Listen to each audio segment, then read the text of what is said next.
No, thank you very much.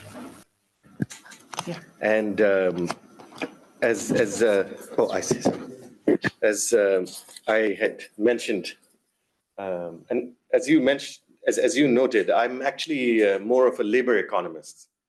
And then I started getting into this issue of jobs and the realization that really it's cities which create jobs, good jobs, jobs in manufacturing services.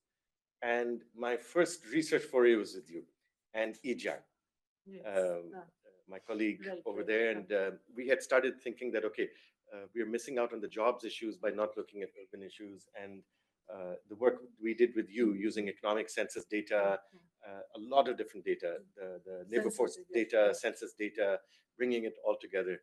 So my journey really starts there. So for me, it's a privilege to be here at NIUA and invited by you and talking to your colleagues.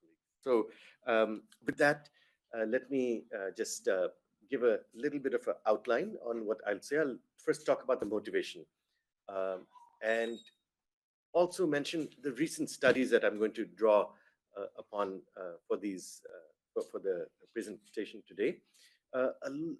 My focus will be on really cities as growth hubs. And here I will draw upon work that ADB was asked to do by NITI Aayog back in 2020. COVID came in, it interrupted us a bit, and we started this work in 2021. We finished by 2023 or so.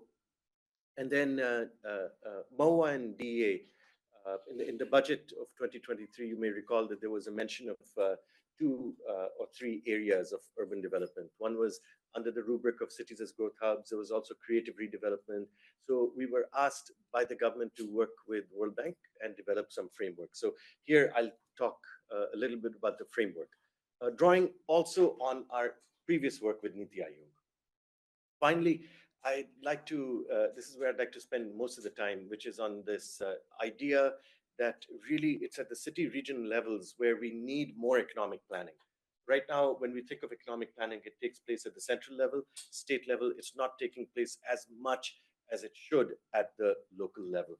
And in fact, if I may say so, right at the outset, our conversation with NITI Aayog took place in 2019. It was based on a study that we'd done on urbanization for Asia, to which you also contributed. And you had come to Manila, in fact, presenting the Indian case.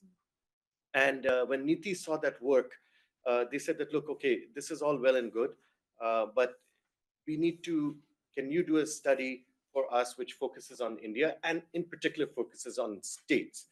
Because this issue of local economic development, it's really now up to the state. So what they had wanted us to do was do a study to sensitize states, and I'll focus on that. So, you know, quick motivation. I don't need to spend too much time on this. All of you are really the experts. But the fact is that Indian cities are already hubs of growth and jobs. And I'll present a few slides to make that point. But as we all know and recognize, our cities are probably under leveraging their full potential. And in fact, at ADB, we did some work where we were looking at a measure economists use to see a catch-all type of measure to see whether a city is really, is it taking advantage of agglomeration economies, and it does it by looking at wages.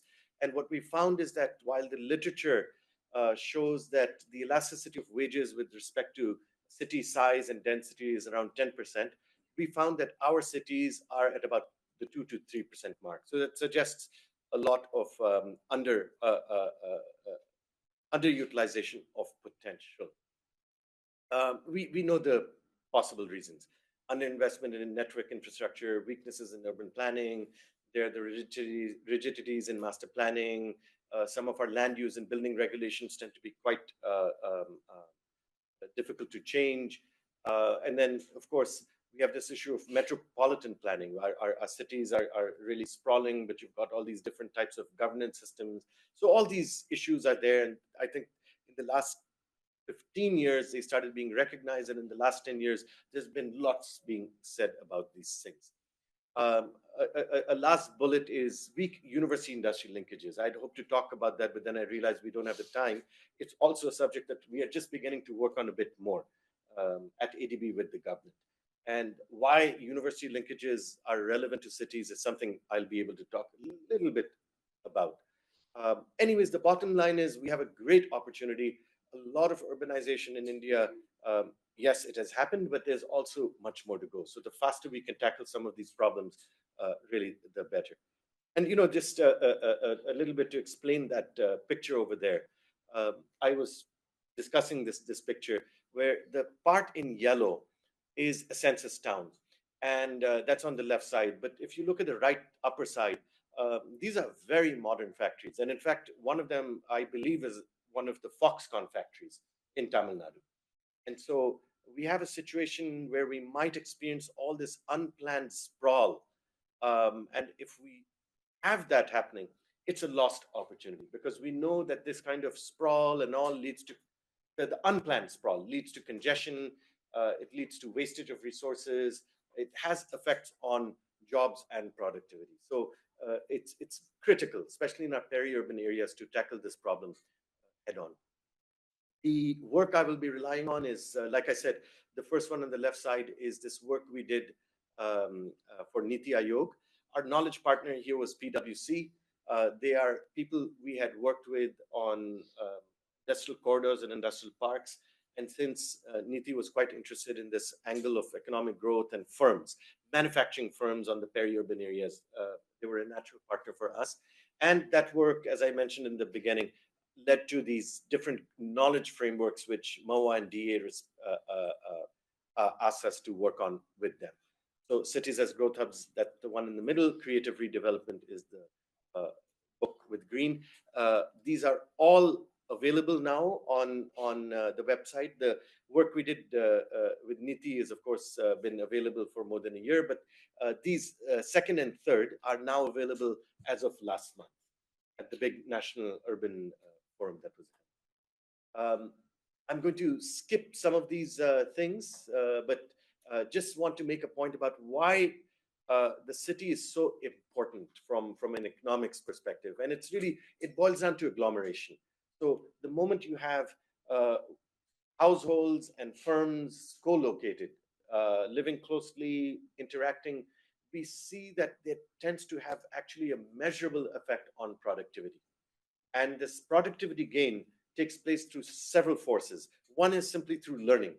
And this has been documented not only in quantitative way, especially in OECD countries, where they have access to time series data on the location of firms and workers. And that's really the kind of information you need if you want to really tackle the question of quantitatively, how much does agglomeration lead to productivity?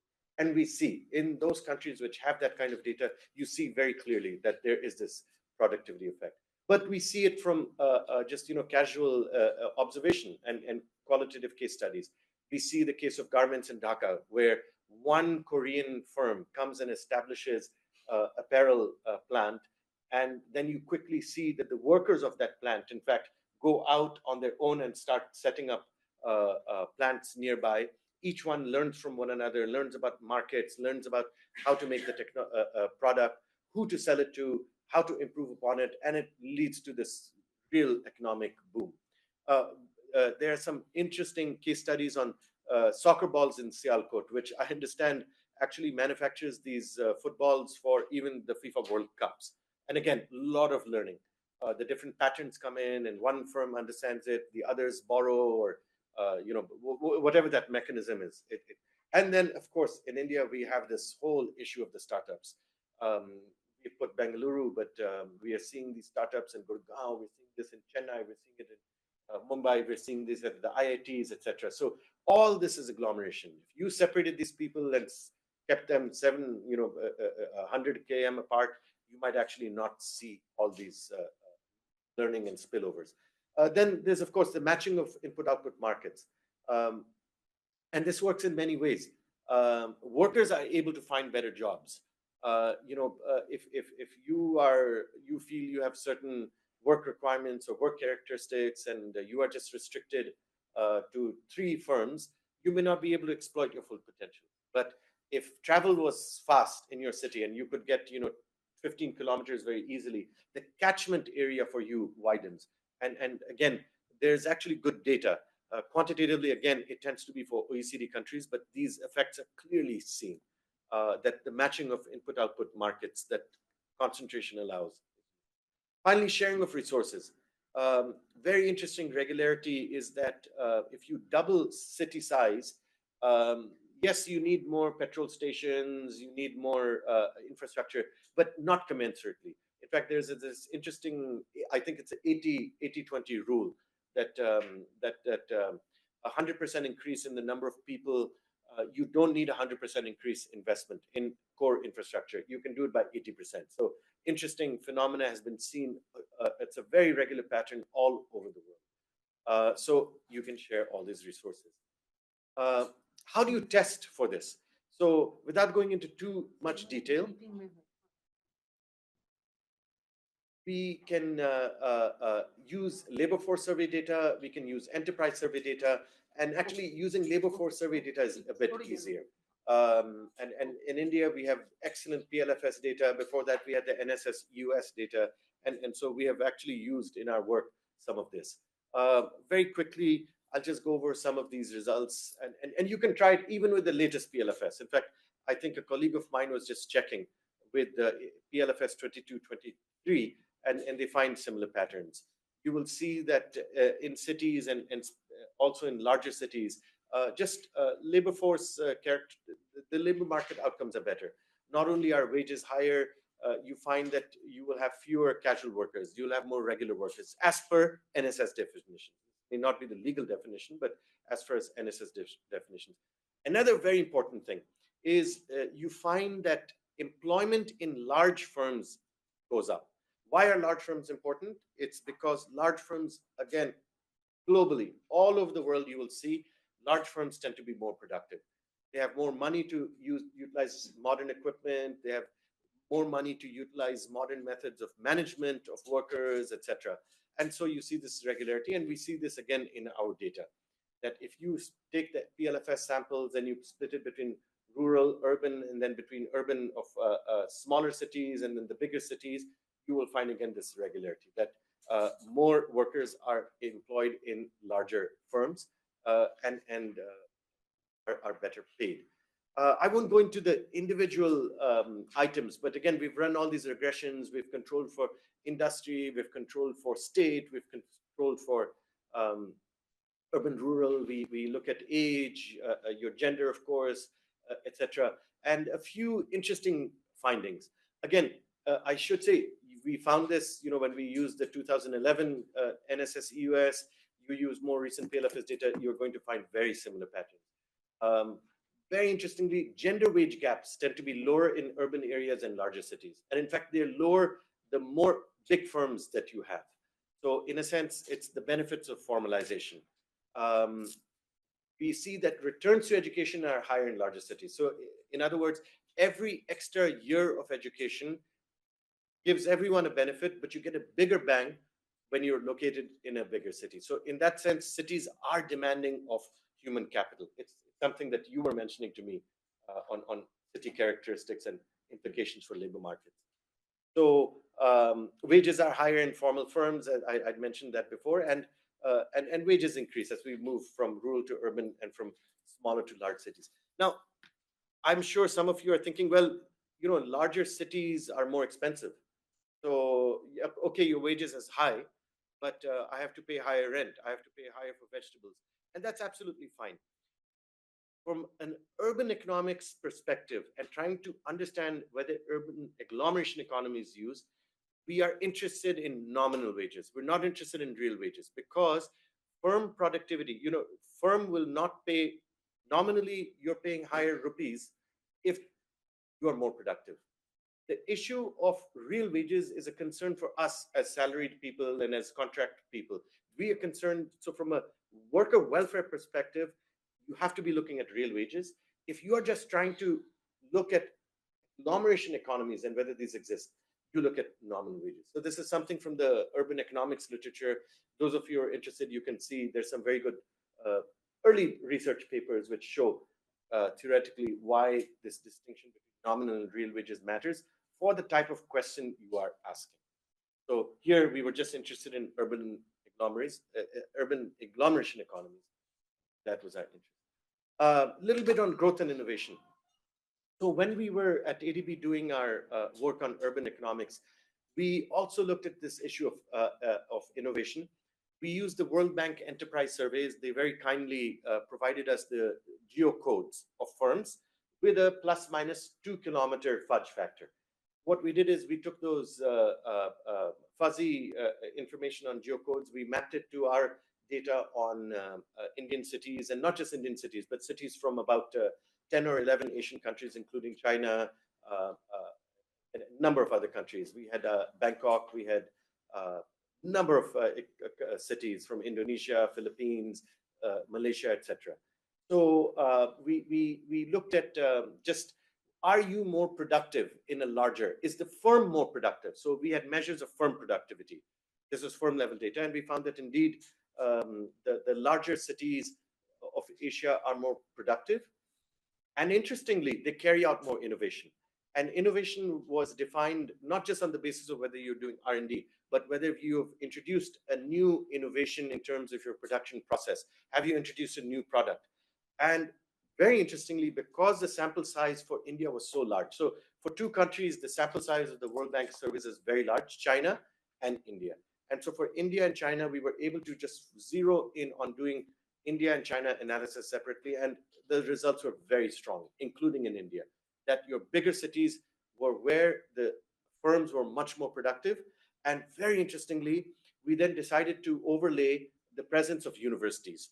And we used the QS ranking of universities. And what we found was fascinating, that actually your top, if you have high quality engineering universities in or near your city, your firms tend to be more productive. Now, that's a correlation. It doesn't indicate causation, but it's a very suggestive correlation, and it's a very interesting correlation. It really shows you the power of universities. And in the Indian context, where the university industry linkages are very clear from the worker point of view. You train workers well, they go and they work. But there's another causal link, which maybe in India is not being exploited enough. It's the direct link between university and industry. Are your professors carrying out research that is relevant to the firms located around you? And this is something we don't know. And it's something that the Ministry of Education is very keen to foster, better university industry linkages. And in fact, the government, as I understand it, is going to come in, is thinking about, yes, we know that the IITs are doing a lot of work, but how about the tier 2 institutes? And so there are some efforts by the government. We are also involved on how to strengthen these linkages for your tier 2 institutions. Also, not going away from your tier 1, but also the tier 2 cities. So very, very much relevant to cities as growth hubs. So now, having gone over the numbers, yes, we see these excellent relationships at the city level in Asia and in India, and so that's very comforting.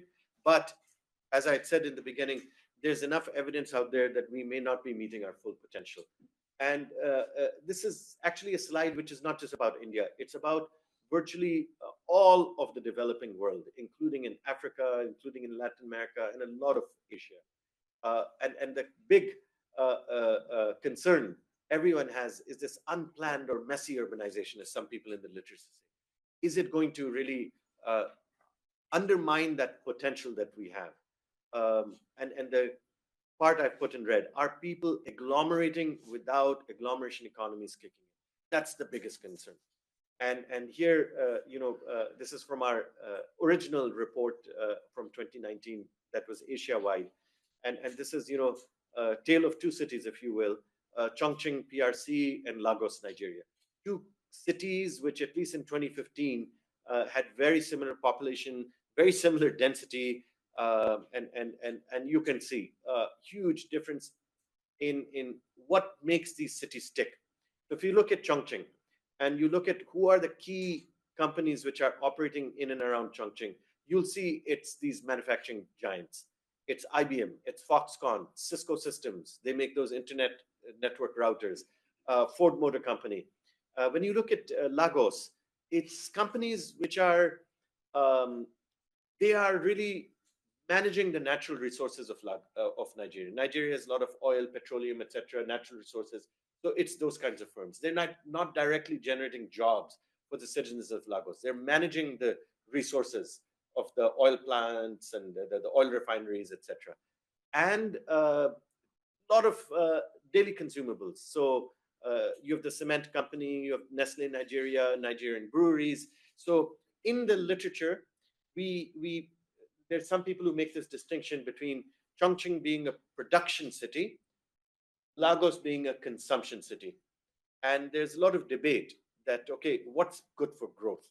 But I think, the fact of the matter is that if you look at the unemployment rates, look at Chongqing's unemployment rate. It was 3.9% in 2010.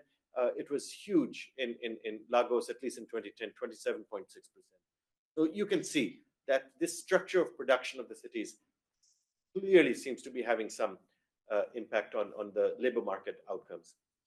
The bar charts in the middle, just going over very quickly. Chongqing is an urban planner's dream, in a sense. If you look at the informal subdivisions in residential areas, you'll see it's much lower. The city is very well planned. It's been formalized. So even places where the low-income groups are, it's formal, it's planned. And the other bar charts on the arterial roads, that how far are these arterial roads, are they within walking distance when you're living in the city? And you find that in the chance that you are living somewhere in Chongqing and you're within walking distance to arterial road, whether you can catch a public bus or get transport, is much higher. So in other words, that city, both from a spatial planning, urban planning norms, and transport connectivity, Chongqing is functioning better. So bottom line is, we can say that the cities in China, certainly Chongqing, it's ensuring that its agglomeration economies are dominating the forces of congestion. So in urban economics, these are the two forces. You've got your you've got your agglomeration economies, and then on the downside is congestion. People are agglomerating, but are you making sure that you're not getting trapped by congestion? So this inverse U chart, inverse U curve, sorry, that we've shown over here. This is a nice way to capture this point, that you've got your cities, and as the city grows, you're reaping agglomeration economies. But if you don't manage the city well, at some point congestion will dominate, and actually the net benefits, the net economic benefits of the city will start to decline. And the reason we've put three, sometimes people misunderstand. If I just put one inverse U, people misunderstand and they say, oh, you're trying to say that everything should be one giant city. No, not at all. So that's why notice that there are three types of cities here. One is the agricultural market town. That's your small town. One is the textile city. Textile city is a shorthand for saying it's traditional manufacturing. It's not cutting edge semiconductors or electronic parts.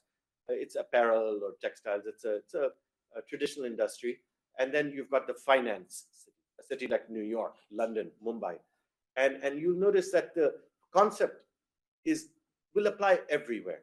That if you don't manage, if you don't plan your agglomeration properly, you will short circuit your economies by the forces of congestion. Interestingly, the experts say that these finance cities, they can actually accommodate much larger sizes, and this is just the nature of the infrastructure that's put and the nature of the work. So in a city like New York, the top lawyers, the advertisers, you'll notice that a lot of Fortune 500 firms like to locate there, even though rents are so high. And it's because they can draw upon the best lawyers, the best architects, the best everything, finance. And I was talking to somebody who mentioned that's exactly why a lot of startups and a lot of top companies continue to invest in Bangalore, because Bengaluru is the place where you'll find IP patent lawyers, you'll find the angel investors, the financing firms, the banks. It's that whole ecosystem. So despite roads not being great, just the fact that you want to reach out to these people that are located there allows it to. Of course, if the congestion could be tackled, the benefits would be even higher. So carrying on, now I get into our discussion of what our studies have found, but I just wanted to make a key point that our focus in these really has been on the larger cities and peri-urban areas. And we think that it's very important not just to think of the city on its own, you have to take into account the peri-urban area. So when we were doing our project for Niti Aayog, the first of the India studies, we used this satellite imagery and economic census data, which was mapped to the town village level, to really make this point that Indore, when you look at Indore from from a municipal governance factor, that okay, you have the administrative city or the municipal corporation of Indore. That's the part in the middle in yellow on left-hand side. But when you look at Indore from the sky, you clearly see there's no way to actually distinguish, at least in terms of night lights. And you have all these different clumps of lights.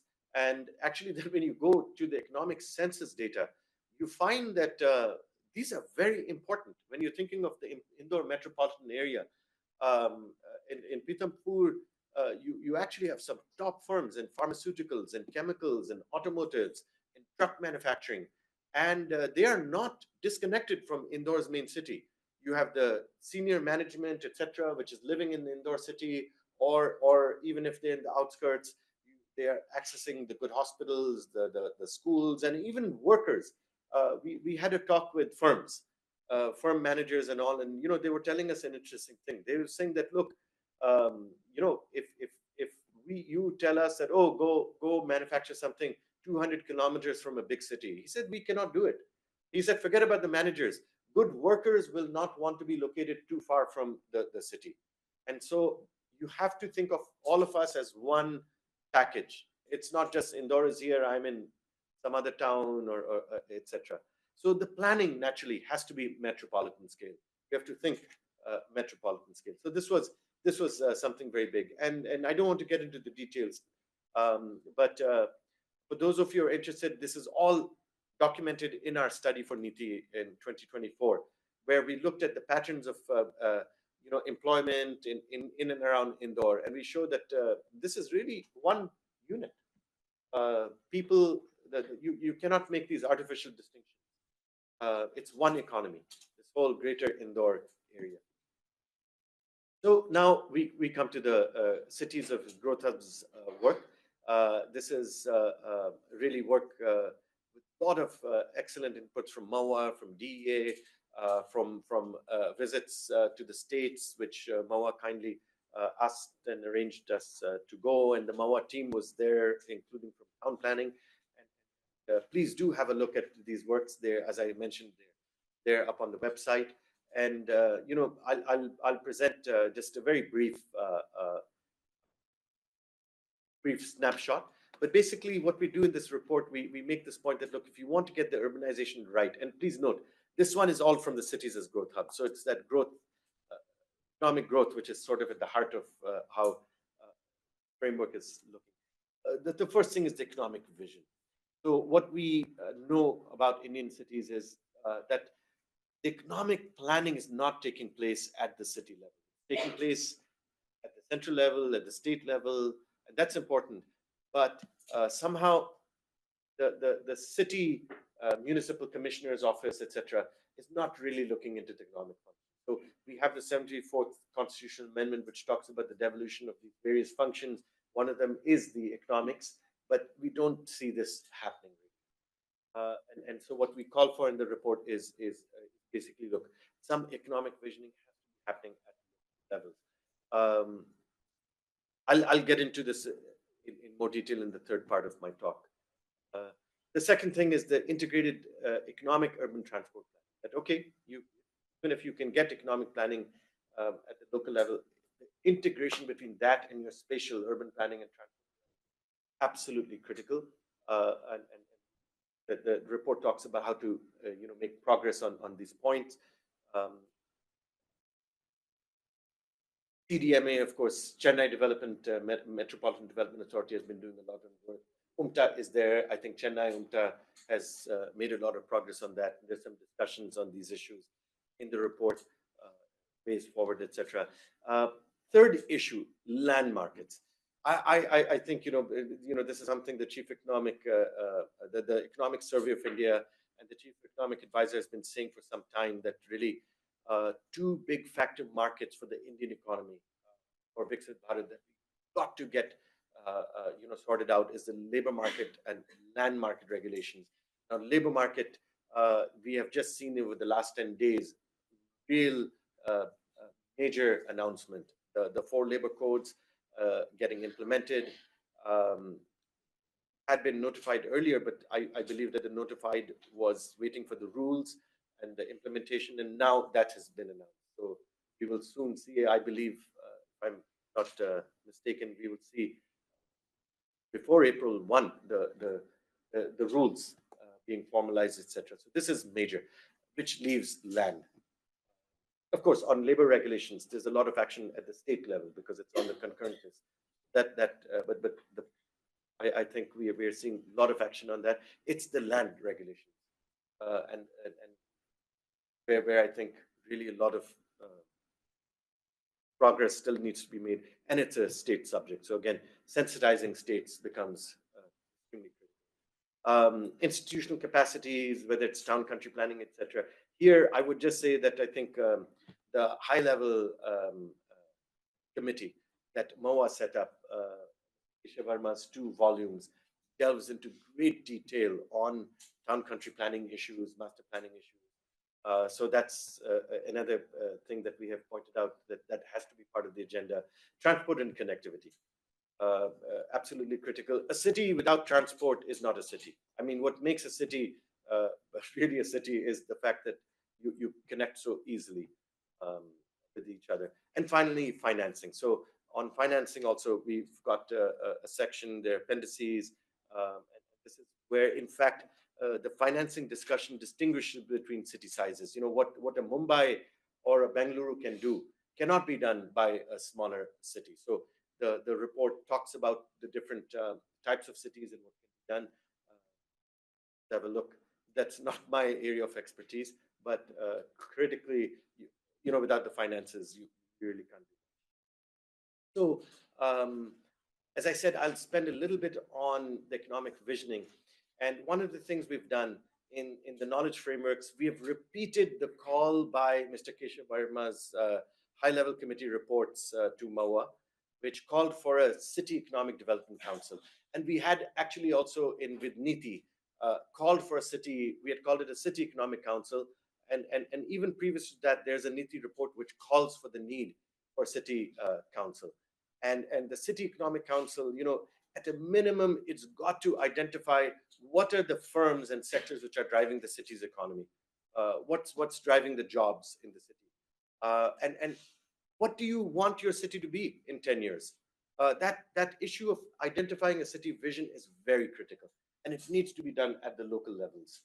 So we've called for the City Economic Development Council to, if anything, it's got to articulate that vision. And you use that vision to bring everyone together. We know that one of the biggest problems is coordination between the different agencies. But if you are working jointly with a certain vision in mind of where you want the city to be in 10 years, it makes that coordination process easier.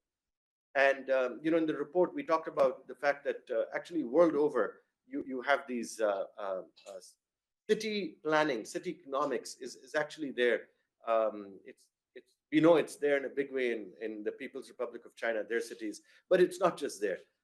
Even New York City, a city which is as capitalist as you can want, that city also has a very strong mayor's office, which one of the deputy mayors of New York City's mayor's office is totally focused on the economics of New York. And interestingly, there's one cell which is there to make sure that New York as a financial center is working, but there's also units which are looking at the future of New York City. So as I understand it, sometime back, this whole issue of artificial intelligence and life sciences, there's been some talk about, bringing some of those research centers close to New York City, etc. So look at it.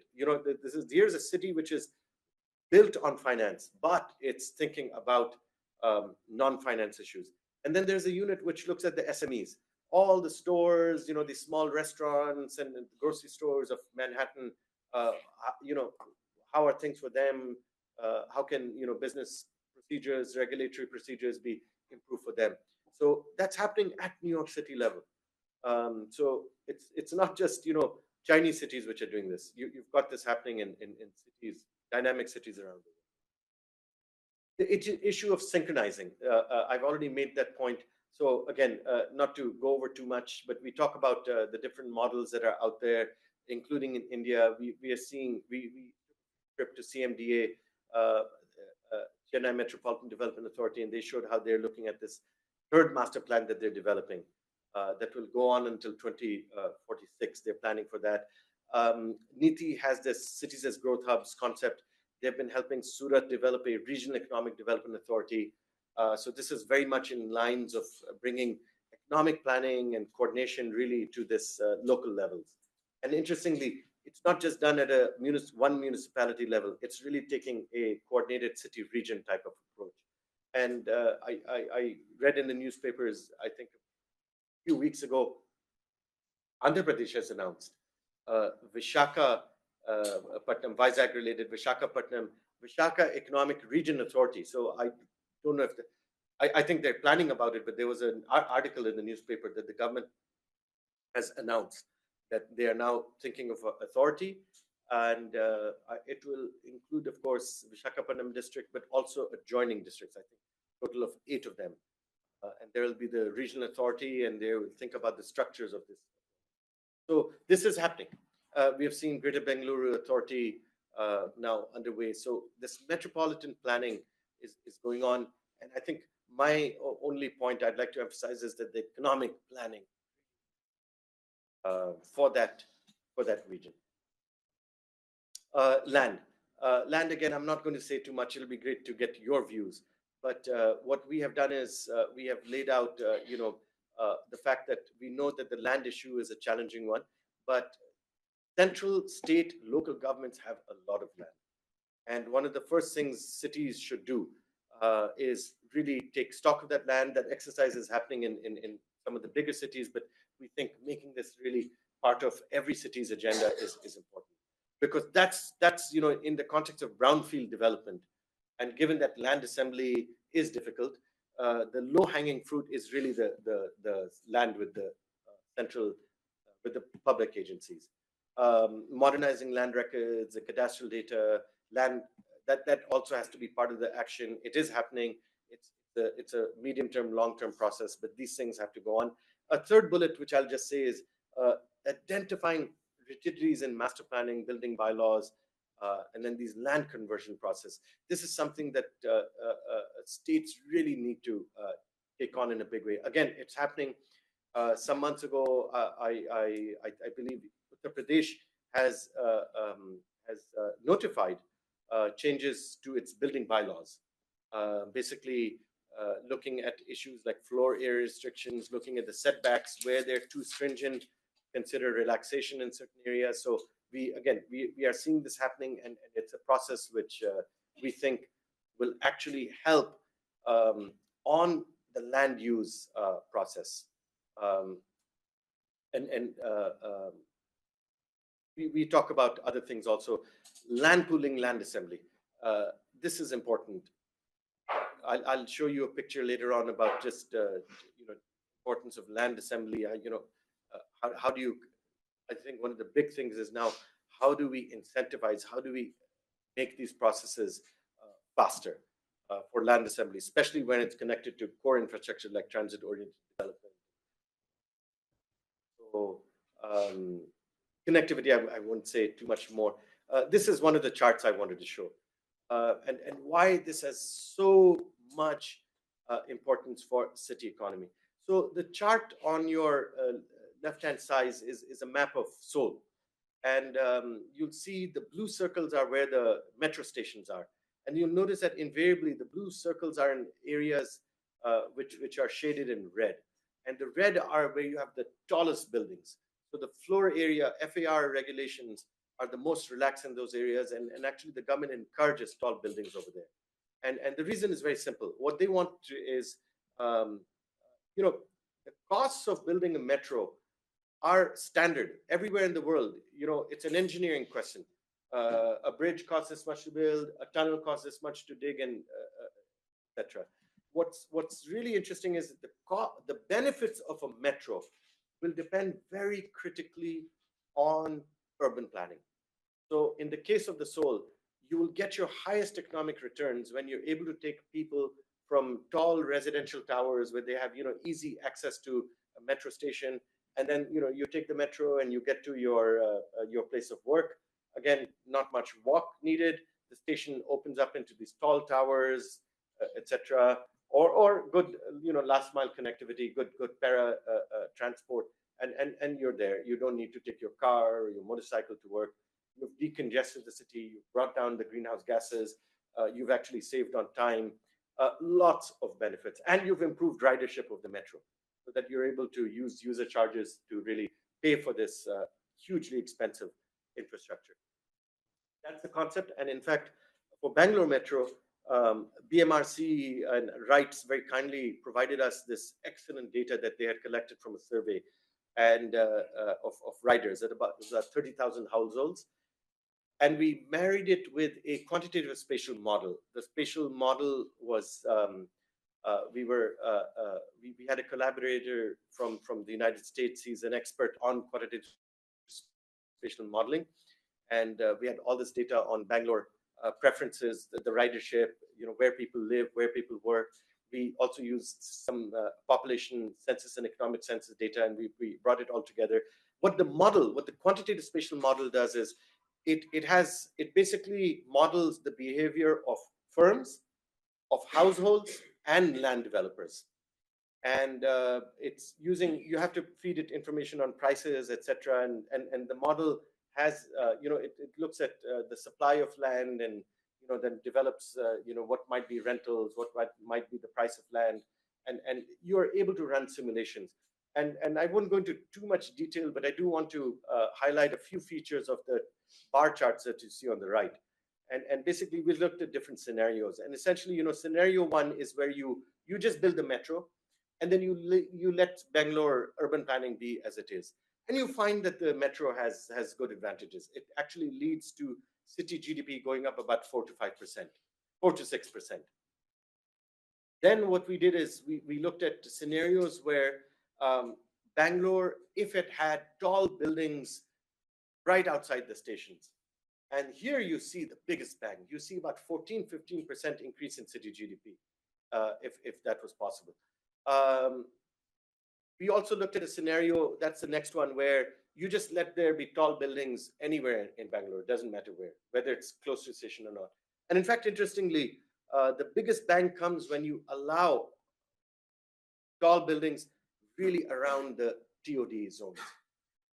That in fact, and I think the intuition is that, if you suddenly had tall buildings anywhere, it's a bit haphazard. It can actually lead to congestions and localized bottlenecks. So it's better that this is really, planned out with your transport network, the building bylaws and all. The last chart is very interesting. You might say that, okay, this is because of the modeling is, any model, detracts from reality. A model has to. But some of you who have studied Bangalore may know that in around 2017-18, they had announced a Bangalore master plan for 2031. And that master plan, the draft master plan actually wanted the commercial businesses out of the inner ring road area. And that, we understand some urban planners told us that that's actually not a good idea. And that's why that draft master plan was there was a lot of opposition to it, and it was revised in a hugely different way. But we asked our modeling colleagues, said, okay, suppose that plan had gone through, what would happen? And you find a negative 10+% hit to city GDP. So that's actually that shows you how important it is to get your urban planning right and coordinated with transport planning. And this is something that our companion, the sister report goes into in more detail. The creative redevelopment, which is that third study that is also on the web. And, they had a beautiful chart, which I've taken over here.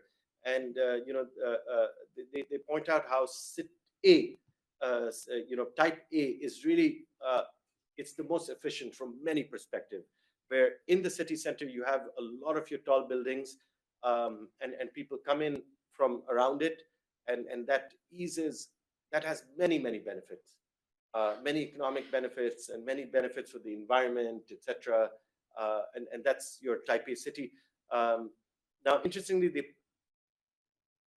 say that unfortunately many cities are like C, and that can also be due to these restrictions on setbacks, on building heights, etc. And the worst case becomes like B, where in the middle, and that's actually analogous to that last bar chart I showed you for Bangalore, and where in the middle you try to decongest, and then you allow taller buildings on the periphery, and that's B. And again, it really detracts from economic efficiency.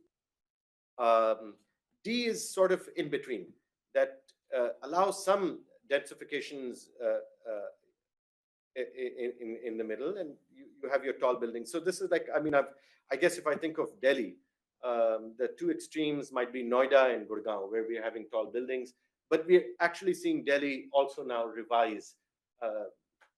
Every day I go down, to office in Chennai, and we pass all this construction that's taking place along the Ring Road area, along the station. So I think we're seeing Delhi make that move from C to, or rather from B to D now. And so these discussions are there. Finance, I wouldn't go more, but again, you'll find a lot of details. I had mentioned to you that we talk about different financial tools and how they apply to different cities. So this is just a chart meant to capture that. How much more time do I have? I think I'm 10 minutes. Right. So actually, I'll just take 5 minutes. I wanted to really emphasize this issue of the local economic planning, and why this is really important, and why I myself realize the importance of this. This is a very interesting paper. You've all heard of the World Bank's doing business, ease of doing business, right? It's a term we use so often. And the World Bank, you did, I see. NIUA? Yes. Okay. I see.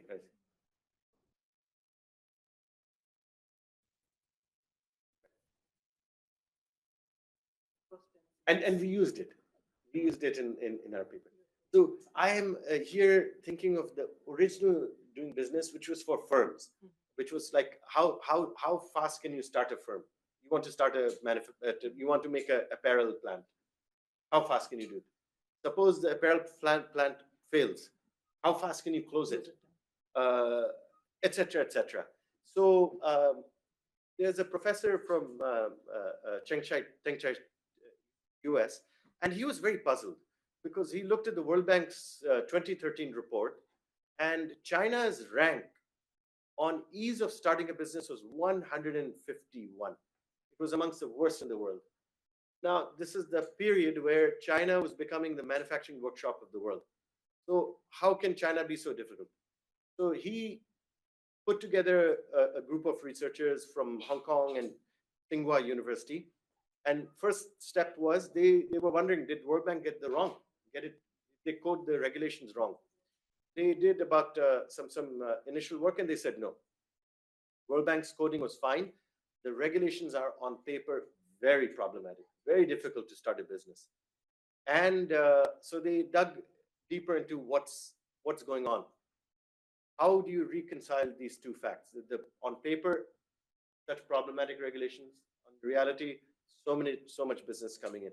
And the answer was, it's the way Chinese cities are governed. The economic planning is really taking place in a very big way at the local levels. And I think it's the role of the city officials. They're incentivized and they're empowered. And his work has this fascinating chart. So he's done some case studies, he and the whole team. And this is the vice mayor of education from some city. They don't disclose the name. And if you just look at Chinese, it's written in Chinese what the work program is. But if you think about what do you think the work program of the education vice mayor should be? And you would think that how many schools did I open? Uh, How's the teaching quality? How are they doing on the national exam? Are they getting jobs? But the funny thing is that if you look at these, the work program, the education stuff is there, but so is this stuff that actively look for quality proposals. And this is not proposals for schools. This is investment proposals. And it goes all the way to making sure that the company comes. And in fact, apparently for the bigger cities, they are given targets. You need to bring 30 firms. And in fact, I was talking to a multinational company, and they were saying, yeah, this is how it works. We go, we look, we talk to the mayor's office, local office, and once we make a case that, look, we can bring in this much investment and we'll hire 1,000 people, they think about it and they say, okay, you're in. And then they bring everyone together and they say, okay, this firm needs this kind of locations to be able to compete globally. They've told us that they need this sort of thing. They need to make sure there's workers, housing, and then the various agencies work together to make sure that the investment climate works. So on paper, very difficult regulations. In reality, it's the city officials who are incentivized and empowered. And again, I want to emphasize that this is not just maybe in this form. It's maybe it's to an extreme. This type of thing in China, but like I said, it's there in other places. And we looked at the formal structures in Tokyo, in London, in New York City. Uh, um, and then we had Shanghai, and we confirmed this story is correct. It's not just China. China, of course, has a system, but you are incentivized. And in fact, there's this interesting book by a political scientist. I put this in red. This Peterson in 1981, City Limits. That's the title of the book. And he makes this point. He said, look, cities are most likely, the people in cities, they have the most stake in their economy and in attracting economic activity. And this is because money is mobile. Today, if you have some money and you want to invest, you can put it in the stock market. You don't care where the firm is located. But when you're a resident of a city, the people are much less mobile. Of course, you could move to Mumbai or wherever, but people are less mobile. So when you have a system which can give them a lot of stake in making sure their city works well as an economy, you get a big bang out of it. And so this is where we felt that okay, local urban governments in India, they're dealing primarily with basic urban services. They don't have the functions or responsibilities to attract investment. They don't have the mandate to make sure that the ancillary supporting infrastructure is there. And could this be limiting the capacity and ability? And I should mention that actually these questions came up at NITI Aayog when we met them in 2019, when we were presenting our original Asia study, which you were a part of. And NITI Aayog basically made this point that, look, these are functions at the state level. So can you sensitize state governments? And that's how our project with NITI actually began. And so I'm just going to skip. I hope I have this picture. This is actually from after the initial study with NITI. NITI asked us to organize this conference. It was October 2021, and now this was right. COVID, the Delta wave had just begun, and NITI said, okay, look, now let's accelerate because we've lost a lot of time on this important one. So we got NITI chose 7 states. They asked us to bring together. They invited both people from urban development departments, industries department. We invited private sector people, some developers, firms, etc. And we got got the discussions going, and a lot of interesting insights started, and then we began the actual. So one of the things I'd like to just end on is one thing people say that now you're telling us to have one more agency. First, you tell us that there are too many agencies. Now you're saying, but you should have one more agency. So, I guess it's a difficult question. And so, yet this is required. We do need in our towns even some agency which is thinking about the economy of the city, keeping track of cities. Now, maybe it'll be difficult in the small towns to do this, but our larger cities should have them. And so in our work with NITI, we basically said, look, we need some entity where your urban development department, your development authority, and industries department must come together, and let them be co-chairs. And then we definitely need the private sector to come in. We need some unit which tracks the data of the city and makes it available. We need some discussions with the business people of the city, with workers of the city, and come up with with some sort of vision for the future. So what it is, what the shape will look like, we don't know, but I am personally very encouraged by these new authorities that we're seeing. This the Surat authority or Visakhapatnam Stock Market Authority. In fact, somebody was saying even Lucknow is now thinking of an authority structure. So in that authority structure, an economic cell, an economic council or economic cell, whatever we call it, really needs to be there. And it needs to have some individuals with data analytic capacities, etc., stakeholder discussions. And when we visited Chennai and we looked at the work CDMA is doing it, in fact, they're doing this. CDMA, has talked about, of course, they have their metropolitan area, but they also are thinking in terms of the expanded CDMA area. I think it's 5,000 square kilometers. And they have done this exercise of mapping where are all the major employers and where are the workers? What's their connectivity? What's their housing? So the moment you've got an agency doing this, it gives the transport authorities, the housing authorities, everyone a clear picture of what is needed. And I will stop there. But I can't just help but just show you a little bit more about CMDA. This issue that we were talking about, agencies, many agencies, different functions. In fact, CMDA showed us that they are thinking very carefully about CMDA in terms of this planning, service delivery, infra.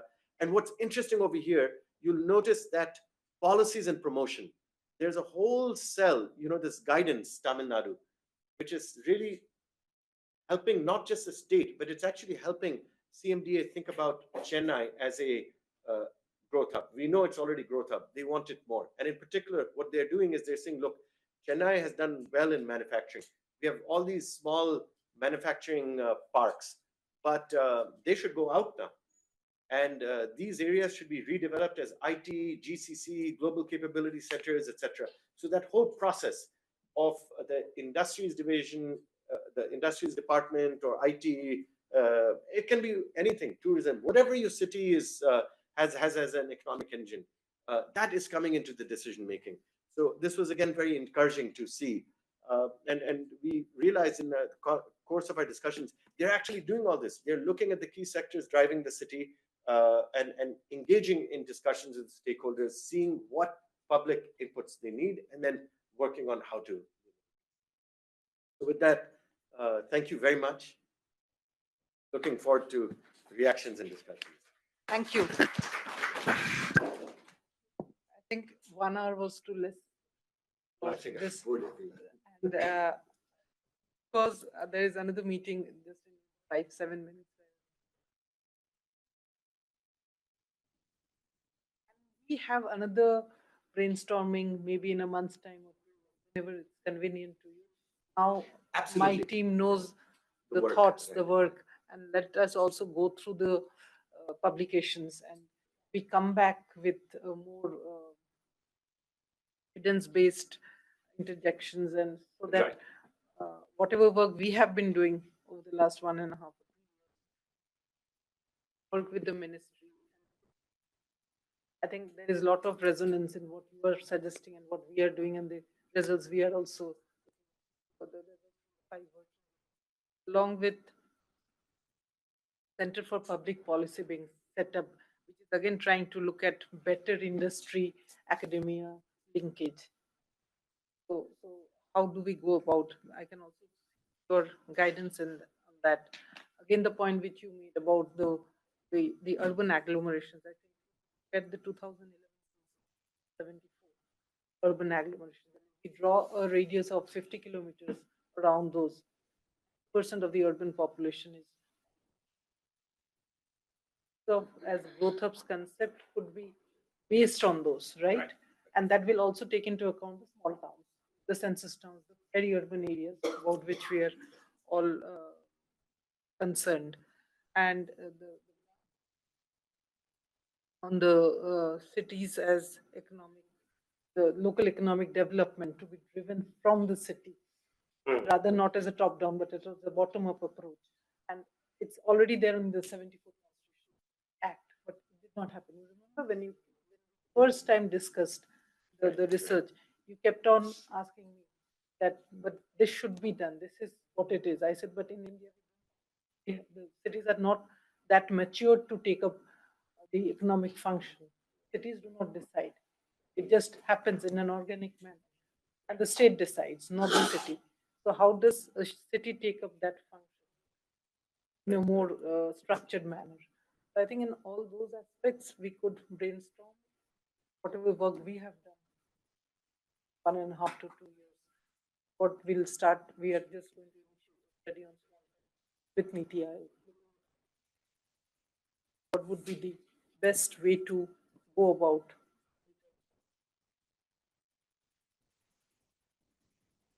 brainstorm and have a second round, because I think there's so much to learn. We learned a lot and there's so much to deliberate upon. Take it in a structured manner so that the outcome of these sessions. And I may suggest if you would also invite the couple of my colleagues who are here. Sure. We'll be more than happy to do so. Part, then of course our urban development team. Right. One of our colleagues is Manila. He could also join online. That's true. Yeah. That's true. Yeah. The discussion can be online. So we could do a half-day session where we bring your team, get your views, and then we can come up with the research findings of ours, how we can work together. Yeah. Thank you. Sorry, I'm not allowing any questions because no, that's totally. And observations will that take another half an hour at least. And thank you very much. And I look forward to a more engaging discussion. Thank you. We'll have Thank at least half a day. At least half a day, so that there is a lot of. I think there are many questions which